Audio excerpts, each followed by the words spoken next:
আজকে সকালে চাটা খুব দ্রুত খাবো। দেখুন মা আসছে, কত মজা আনন্দ করছে দেখেছেন? আমি যে ওদের খাবার দিই, ওদের আদর করি সেটা ওরা প্রকাশ করে। আমি কাছে আসলেই দেখুন কি সুন্দর, এই দেখুন, দেখুন সেই চঞ্চলতা, এই দেখুন।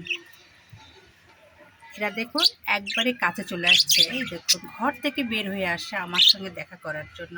কারণ আমি তো সবসময় আসতে পারি না, আমি যখন প্রয়োজন তখনই আসি, যেহেতু ঘরের সব কাজে করতে হয়।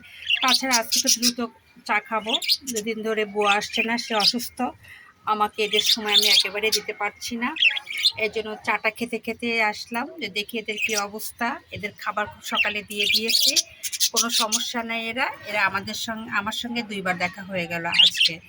তাছাড়া আমার গাছগুলো এই দেখুন, আজকে গাছগুলো খুব সতেজ আছে, যেহেতু পানি সব দিয়েছি।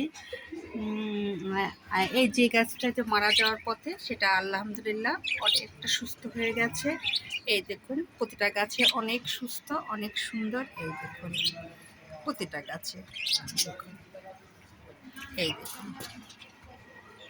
হ্যাঁ, আমি আপনাদের সঙ্গে আর বেশি কথা বলতে পারবো না, যেহেতু আমি আজকে কাজের বুয়া, আমার সব কাজ আমাকে করতে হবে। দুদিন ধরে আসছি না, তাহলে বুঝে নেন কী অবস্থা আমি আছি। আজকে ধরে 3 দিন হবে, উনি নাকি অনেক অসুস্থ।